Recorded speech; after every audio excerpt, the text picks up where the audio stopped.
Direktor Tanel Linnus räägib motiveerivast palgasüsteemist.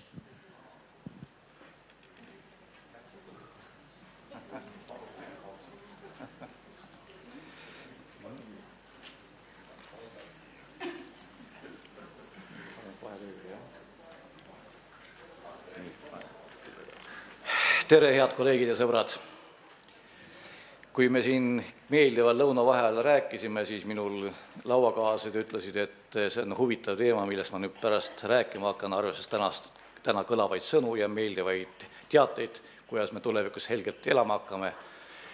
Ja täna ma peangi siis natuke rääkima sellest, kuidas siis piiratud ressursiga, suurte kitsendustega panna toime siis motiveeriv palgakorraldus. Kuidas me sellega koos teiega hakkama saame? No katsume. Kõigepealt see, et ma ei tahaks mitte mingil juhul rääkida teoorias, sest me oleme seda teooriat ju lugenud erinevates variantides ja 10 raamatuid nii, et see lausa segadus oma peades. Võib-olla natuke lehtuksime natuke ka siis tervest mõistusest. No, mida siis meie all mõtleksime selle all, kes on siis motiveeritud töötaja? No, on selge, et kui meie majja tuleb keegi sisse, see on hea, kui ta ikkagi tahab teha kogemata oma tööd, ei ole mitte niisama läbiastuja, kes vaatab, kus lihtsamalt läbi saada. See oleks nagu esimene tingimus, mis oleks ka sümpaatne meie koolide ja asutuste jaoks. Teine asi on see, et ta täiesti kogemata ei ole uudishimu maailmas ära kaotanud. Et ta tõepoolest tunneks huvi oma töö vastu, mõnikord on seda muidugi väga raske nõuda. Me tahaksime väga, et see inimene, kes meil oleks rahul oma tööga ja väga hea, kui inimene saaks aru, et tema töö oleks tulemuslik, et ta saaks ka tagasisidet. Aga kuidas me saavutame neid inimesi, kes suudaksid tulla kooli ja kes tahavad realiseerida selle töö kaudu, mis meil siin majapidamises on? Kuidas me suudame kogu selles kontekstis, mis me maailmas praegu toimub, siis panna ta nii tundma ennast, et ta on turvaline ja ta on sotsiaalselt kaitstud? No arutame natukene. Ja arutame seda, kas seda siis on võimalik selle motiveeriva palgakorraldusega saavutada. No, praegu on nüüd hea ju see, et meil on ju enneolematult hea sõnum edasi antud, et õpetajate palk tõuseb 11% ja see kindlasti on väga suur motivaator. Eriti kui me arvestame, et õpetaja praegu saab alla 500 euro kätte siis, kui ta on põhikohaga tööl ja lisatööd ei tee. Ja täna meie formaalpalgakorraldus ei ole mitte midagi muud, eks ole, et mida rohkem kontakttunde, seda suurem palk. Kõik iga euro, mis temale juurde tuleb ainult siis, kui ta mingisugust lisatööd teeb. Ja nüüd, kui me vaatame üldharidusliku koolide neid uuringuid, võtame neid PISA teste, mis on siis selle tänase kehtiva formaalpalgakorralduse tulemus meil.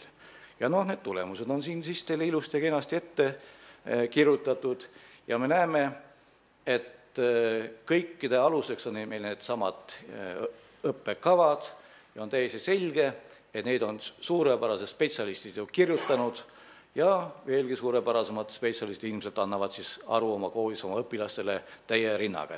Ma ei hakka pikalt rääkima, sest minu aeg läks ju õnnituste peale, eks ole, tänu. Aga ma usun, et te suurepäraselt saate aru ja siin esitangi endale küsimuse siin, et kas see 11% palgatõus, mida nii kenasti meil siin garanteeriti ja lubati, likvideerib kõik need hädad, mida siin nendes uuringutes on siis meil aastate ja aastakümnete jooksul ühtemoodi välja toodud ja mitte midagi tegelikult ei ole muutunud. Aga võib-olla rääksime siis mõnele ühe niisuguse variandi juurde välja, mis võib-olla praegusest niisuguse formaalharidusliku siis süsteemi väga hästi sobiks. No on selge, et kui me tahame rääkida siis õppurist, siis see on väga skemaatiline asi, et me võiksime öelda, et õppimises on 2 poolt, üks on need staatilised elemendid õppeprotsessis. Õppeväljundeid on ju meil õppekavades ja kutsestandardites 10 kirja pandud ja noh, neid on põhimõtteliselt ju võimalik mõõta erinevates variantides.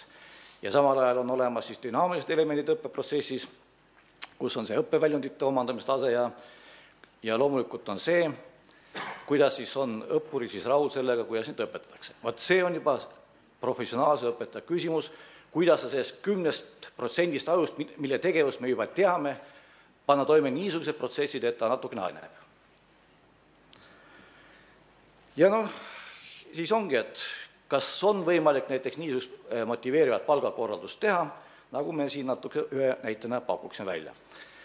No ütleme, võtame kutsehariduses on kutsestandardid ja üldharidus on nende õppekava küsimused, ongi nii, et paneme õpetaja siis niisuguse olukorda, kus me tahame hakata tema tööd hindama ja esitame endale küsimuse, mida me hindame seal. No on selge, et kui ta saavutas mingisuguse standardi, mis on ette nähtud teatud klassis, loomulikult peame ju nentima, et siin ei ole mitte midagi normaalset, sellepärast et õpetaja on sellest palka juba saanud ja tal ei pea midagi köhimist olema selles suhtes, et ta peab midagi rohkem saama, eks ole. Ja loomulikult, et kui ta ületas standardid, me peaksime ju palka talle juurde andma, eks ole. Ja kui ta ei ületanud standardid, mis on ette nähtud, siis me loomulikult peame palka maha võtma. Selle formaalsuse järgi, mida me oleme kuulnud neid aastaid ja kuid, on see normaalne, et teistmoodi nagu ei peakski olema, eks ole. Samal ajal, kui me võtame siis teise poole õppuri, kes on meil kogu aeg ju osaline, näiteks meie koolis on iga aine järel on siis ainete niisugune küsitlus, kus antakse siis väga pikk vastus sellele, kuidas õpilased on rahul siis õpetamistasemega ja aine esitlemisega ja 100 muud asja, siis loomulikult me peaksime küsima, mida siis õppur arvas sellest maailma asjast ja paneme teisele poole siis see, kas ta on siis õpetamisega rahul, siis anname palka juurde, kui ei ole rahul, võtame palka maha. Vaatame, kas ka skemaatiliselt see kehtib ja milleni see võiks nagu viia. No esimene näidis, ma usun, head kolleegid, osa teist olete näinud, ma võtsin meelega ühe vana näidise, kus haridusfoorumil me kunagi rääkisime Väimelast sellest. Siin on baaspalk 2000 eurot, eks ole, me teeme ühe niisuguse skeemi ainult selle kohta, et tõestamaks, kas seda formaalhariduse juures on võimalik rakendada, on selge, et kui esimesel puhul on nii, et keskmine õpetaja, kes saabki 2000 eurot palka, näitame, et arvutame välja, et ta igasuguse mõõtmetega ta saavutas standardi, ütleme 8%, ei saavutanud 2% ja ületasid selle. No näete, valem on olemas, pool sellest õpetaja palgast, kus on seotud siis tal siis staatiliste asjadega on niisugune, et ta on natuke vähem saanud. Aga õpilaste rahulolu, näete, tuleb välja, on natuke suurem kui ette nähtud. Tulemus on see õpetaja saabki palka ja ongi kõik rahumajas. Kas me tahame niisugust palgakorraldust? Võtame teise näite. Õpetaja saab sama palju palka, vaadake ise, niisuguse rehkenduse järgi me peaksime õpetajale maksma 2500 euri ja see peaks täiesti normaalne olema, sellepärast ikka, et kui ikka õpetajad või õpilaste rahulolu oma õppimisega on nii suur ja see õnnetunne, mis meie õpilastes igasuguses PISA-testis muudes on nii väike, siis anname sinna aga raha juurde ja anname õpetajale kõvasti palka juurde. No see on see küsimus. Aga täna ju mõõdikud ongi meil peaaegu tegevus üks kõige tähtsamaid asju maailmas. Ja kolmas variant, mida ma ei hakka pikalt siis kommenteerima, on see sama lugu, et me võime ka õpetajale vähemalt palka maksta, kui need arvutused näitavad, et midagi selles skeemis, selles väga lihtsust skeemis on viltu. See, et ei ole enam võimalik seda teha, see on omaette maailm. No mida ma tahan öelda? See on üks võimalus ja ka kuidas näiteks meie koolis Võrumaa Kutsehariduskeskus me oleme püüdnud seda teha, et õpetaja natukene teistmoodi läheneda. See on see, et kõigepealt me panime siis õpetajate palga sõltuma siis küll õppetundide mahust, aga ta on suurte kääridega. Pärast seda, kui me oleme 5 aastat järjest väiksematest palga andmise tingimused olnud, siis oleme me käärid jõudnud väga väikesesse otsa. Kui varem oli 100 tundidesse vahe, siis täna üks juhtivõpetaja on siin ainult, nagu näete, ainult 60 tundi on seda loksu sees, kutseõpetajal on, näete, 120 tundi sees. See ei ole absoluutne. Absoluutne on ainult see, et kui lepitakse kokku mingisugune lisatöö, siis selle lisatöö eest võetakse ilmselt koormust maha või antakse palka juurde, näiteks õpikute kirjutamine, teadusliku artikli kirjutamine, staažeerimine välismaal, see annab kõik võimaluse motiveerida samal ajal koormust vähendada. Ja viimane asi, mis meil on siis spetsialistid oma, siis meie arusaamine on selles, et kui tuleb projektijuht, siis on loomulik, et projektijuht kuni 200 tundi oma põhipalga sees annab siis meie erinevatel õppekavadel projekti juhtimise tunde, sellepärast et peaaegu kõik inimesed peavad sellega toime tulema. On täiesti selge, et kui meil on tööl IT-spetsialistist, kuni 200 tundi peab ta juhetama meie IT-poiste ja tüdrukute praktikat, sellepärast et mis ta niisama passib, viigu oma teadmised läbi õpilaste elu ja parandagu meie kooli sellelaadset baasi. See on ka teiste inimestega täpselt samamoodi nii. Ja kuna me tahame kogu aeg tagasi sidestada, siis meil on muidugi 12 aastat juba arenguvestlus kõikide õpetajatega on olemas, see on hierarhiline, õpetajatega viib läbi juhtivõpetajaga, juhtivõpetaja viib läbi õppedirektor ja mina viin siis läbi asetäitjatega siis arenguvestlust. Põhiküsimused on tegelikult seal, et lisaks aasta kokkuvõttele on ikkagi see, et inimesed peavad positsioneerima, kas nad tahavad meie koolis tööd teha ja missugused tingimustel ja missugused ideed on selleks olemas, et edasi minna koos meiega. Ja teine on siis kõik need tagasiside, mis puudutab õppurid ja vilistasi.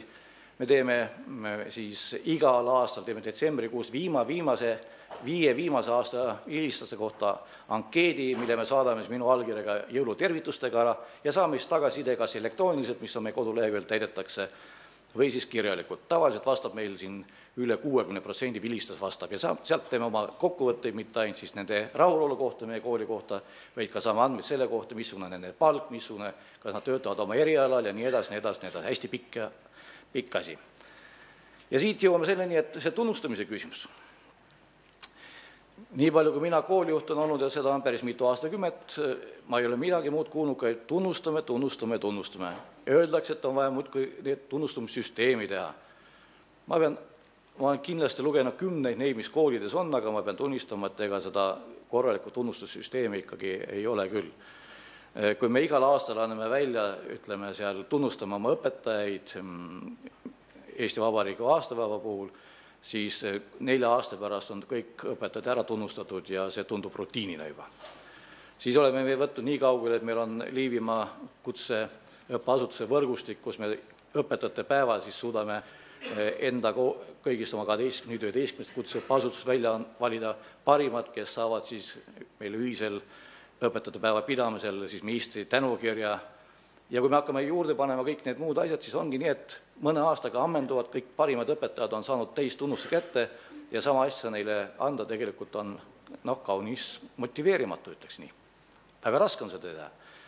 Ja seetõttu on võib-olla, näeme, et mis võiks olla see, mis aitab nagu selle kaasa. Tunnustamise koha pealt ma pean tunnistama, et me oleme püüdnud nõndamoodi teha, et kui me loome uusi ametikohti või juhtivamad ametikohad vabanevad, siis me püüame tegelikult mitte uusi juhte juurde tuua, vaid me püüame omaenda õpetajaskonnast ja ka spetsialisti hulgas välja kasvatada siis omaenda juhte ja meil on selle viimased 6-7 inimest ongi nii oma seltskonnast tulnud. Kõrvalt tuleb juurde sealt, kus hakkab juba alumisest tasemest pihta. See on tegelikult üks motiveerimaid asju, siis need, kes seda tööd on hakanud tegema, need ikka teevad hommikuse õhtuni, õhtust hommikuni, et nina tilgub. Väga hea variant. Ja see sobib meile kõigile tegelikult. Ja juba nüüd 10 aastat me oleme siis andnud õpetajatele kõigile töötajate tulemustasu, mis põhineb eelkõige siis ka õpilaspoolsetes tagasisidedes ja seisneb ka selles, et me arutame välja siis kõikides nendes ainete hinnangulehtes, kõik sisestatakse arvutisse. Tulemus on siis see, et kõik õpetajad pannakse siis programmi järgi siis järjekorda ja siis on niisugune rusikareegel, et kui on 50 õpetajat, siis 25 õpetajat, kes on nõrgemad tulemustega, need ei saa ja need, kes vastavad siis oma astmestikule, 25 saavad tulemustasu. Parematel aegadel oli see siis kuni kolmandik siis palgast ja see kinnitati terveks aastaks. Tänases ülikülluses on see summa muidugi katastroofiliselt vähenenud. Ja meie küsitlustest on ka täiesti selge, et kõigepealt me oleme püüdnud siis lahendada nii, et kõik inimesed, kes meile tulevad küll ja ka tööl edasi, et see töökeskkond, mis nende jaoks on tehtud, see peab olema viimase peal. Ehk täpsemalt öeldes, kui me midagi ehitame, siis me piiname õpetajaid ja spetsialiste hommikuse õhtuni sellega, et nad annaksid oma panuse nendesse ehitustesse, et kui nende enda ruumid, mida nad hakkavad tulevas õppetöös kasutama, oleksid nende enda nägu. Siis võtab see kõigepealt pingeid vahet, pärast öelda, et näed, tulid ja tegid ja me peame nendest tingimusest olema. Ja teine asi on see, siis mõeldakse läbi tegelikult, mida on vaja üldse sinna nendesse keskkonda ja mida ei ole vaja. See hoiab kohutavalt palju raha kokku ja võimaldab seda üleküllust ja kogu seda rõõmu, mis selle meie Euroopa Liidu rahadega meie süsteemi on tulnud natukene ohjeldada. Aga, ja nüüd hakkame siis vaatama, kui selle ilusa jutu juurde, et mis siis tegelikult on siis toimunud Võrumaa Kutsehariduskeskuses nende küsitluste põhjal, mida me oleme siis igal kevadel enne, kui me puhkusel läheme teinud. Nagu te näete, see punane joon on palk on olnud 4 aastal, tegelikult on 5 aastal juba täpselt sama. Tõsi, palk ulatub meil isegi 5 aastat tagasi ulatus üle 700 euro miinimumpalk õpetaja jaoks. Ja siin me näeme, et väga lihtsat asja. Sõltumatud sellest, missugune on palga suurus, kas ta muutub või ei muutu, toimuvad hoopis teised hinnangud muutuvused koolile. Ja siin ongi, et palk on sama, ühiskond on ärevamaks muutunud ja samal ajal töötajate rahulolu on tõusnud, töötingimused on paranenud nende arusaamise järgi, arenguvõimalused on paranenud ja kooli maine on paranenud. Siin me võime võtta niisuguse asja kokku, et see palga suurus niisuguses tingimustes on üks paljudest määravatest faktorit saanud, aga mitte kõige olulisem. Ta ei ole kõige olulisem. Ja me oleks nüüd ka teisi faktoreid veel juurde panna, aga see on ilmselt kõige ilmekamam siin. Nii, natuke mõtisklemiseks. Ma ei taha seda mõtisklemise aega väga ära kusutada selles mõttes, et mõtleme selle peale, kui nähtav ikkagi see õpetaja töö tulemus on. Kas õpetaja töö tulemus on näiteks üldhariduskoolis see, et ta riigieksamist suurepäraselt teeb, või näiteks kutseõppeasutus on see, et ta näiteks kutsetunnistusi saab ja eksamid ära teeb. Kas näiteks, kui me täna tahame premeerida või tublidat õpetajat siis toetada materiaalselt, kas me teame näiteks 5 aasta pärast, et need tulemused, mis tema käes on näiteks 3–5 aastat on õpilased, kas siis me peame ära ootama selle töö tulemuse enne, kui ta lõpetab? Kuidas on? Kes on see hiromant, kes oskab seda öelda? Ja me kuulsime, et varsti teeb seda direktor suurepäraselt. Praegu teeb ka, pole kahtluski ütle. Ja siin on see küsimus, et jätame see töömotivatsiooni, seda me teame kõik enam-vähem, kui küsitav ta meie koolides on, aga küsimus on ikkagi see, et ükskõik missugused jutuajamised meil õpetajatega on, siis on 2 aspekti tegelikult. Esimene aspekt on see, et a priori nad arvavad, et õpetajal peaks olema ikka riigi keskmine palk. Teisel pool on kõige solvavam see, et ühe õpetaja aasta palk ei lähe ühe pensioni aasta ette, mis on kõige suurem asi üldse maailmas, mis võib olla ebavõrdsuse koha pealt. Ja siis tuleb ikkagi juurde kohe kõrvale see, kuidas õpetaja või ükskõik spetsialist tegelikult oskab iseennast motiveerida. Kas ta tahab selles koolis töötada või selles asutus või mitte. Ja mitte keegi kõrvalt ei saa tulla ja ütelda, seda peab iga inimene ise tahtma. Ja kui tema ei taha, siis tegelikult ta võib jumala rahulikult jalad kõhult välja võtta ja ära minna. Ja siin ei ole mitte midagi teha, kogu maailma selle avatud. Nüüd on küsimus ikkagi selles, et kui me räägime nüüd siis juhtide motiveerimist siin, siis viimane slaid ma tahaksingi näidata, kuidas moodi kõik see, mida me oleme siin rääkinud, et ka täna kuulsime, kui eestvedaja peab kooli juht olema ja kui kena on see, et ta on siis täisõpetaja ja talle antakse vastutust juurde, talle antakse raha juurde, talle antakse otsustamisõigus juurde, see on kõik õige. Aga mida arvavad tegelikult õpetajad sellest, me juba näeme, kuidas moodi see, kas juhtide hulgas on nii palju pädevust ja nii palju arusaamist sellest, et see vahend, mis tema kätte antakse, läheb kõige paremal moel käiku, ehk noore inimese arendamiseks. See on küsimuste küsimus. Kui palju meil on inimesi, kes ei suuda seda teha? Kas me suudame luua niisuguseid inimesi või tuua kooli, kes saavad sellest põhimõtteliselt asjast aru? Ja teine küsimus on, mis on see, et täna viitas ka minister väga ilusti ja kenasti selles, et määramatus on meie ees ja see on kõik õige. Samal ajal seda määramatust, mida me peame siin taga ajama, ilmestavad järjest rangemad ja üksikasjalikumad dokumendid. Olgu riiklikud õppekavad, kutsestandardid, olgu kõik need regulatsioonid ja seadused, mis tulevad, kus reguleeritakse juba koolide igapäevast käitumist kuni pisiasjadeni välja. Kas siin ei ole vastuolu? Ja teine küsimus on ikkagi see, kogu see õpetamissüsteem, mis meie koolides on, väikeste eranditega, väga tublisid kooli on ka, pärineb tegelikult ju 19. sajandist. Kutseharidus on selge 2 daatumit, tööstuslik revolutsioon tõi kaasa arusaamise, et on vaja teatavate ühtsete standarditega inimesi välja koolitada ja siis hakkas see pihta. Ja teine muutus toimus nüüd pärast teist maailmasõda. Oli vaja jälle standardiseeritud uue tasemega inimesi. Ja täna me oleme olukorras, kus need inimesed, kes on jõudnud meile koolidesse, ei suuda mõeldagi nendes kategooriates, millega me oma hariduses tegelikult toimetame. Kas me saame aru nendest inimestest, kes istuvad päev otsa Facebookis, Twitteris ja jumal teab veel milles, kas kogu oma informatsiooni sealt saavad ja kus me teame, et ainult 13% suudab kool mõjutada nende arenguid. Kas me siis nende õpetamismeetoditega ja kogu selle praeguse arusaamistega suudame ette valmistada selleks, mis neid ootab ees? See on küsimus. Ja lõpetajaks tahaks öelda nii, et üleeile ma lugesin Postimehest ühte niisugust motiveerivat artiklit, kus oli viide ühe Ameerika äri ajakirjale ja mõtlesin lõpetuseks, et suurepärane teile see ette näidata. Ja seal oli uuritud 30 000 inimest ära ja küsiti siis ka motivatsiooni kohta, millest me tänagi praegu juttu teeme. Ja niivõrd vahva oli lugeda meie, kes me siin juhid olema, et selle uuringute põhjal oli 65% töötajatest ütles, et neil pole palgatõusu vaja, peaasi, et uus ülemus tuleb. Hiilgav ju. See on peeglisse vaatamise koht meil kõigil.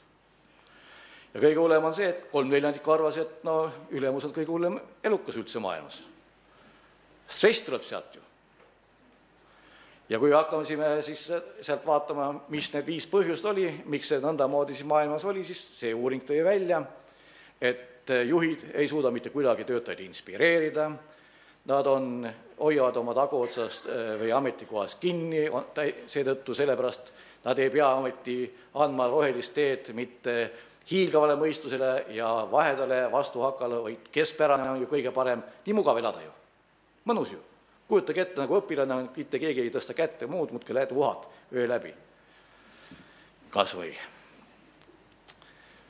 On selge, et kui inimestel puudub selge siht, on raske juhtida neid, eks ole, ja kõik need meeskonnaliikmed ja kõik muu, et ehk ka see viimane, et ei oska siis juhtida ringi käies, tähendab seda, et istub pagan oma kabinetis, välja ka nina ei tõsta, kool teeb või ükskõik kasutus teeb oma rida ja kõik arvavad, et kõik on korras. No ei ole.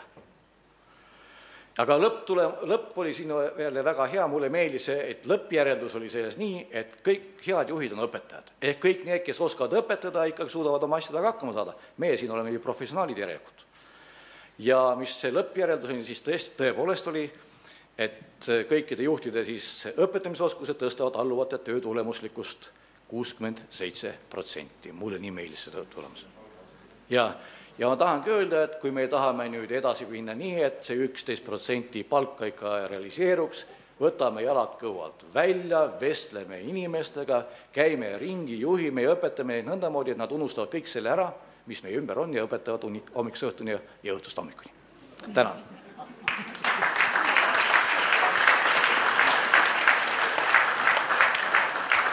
Aitäh, Tanel! Kas on ettekandjale küsimusi?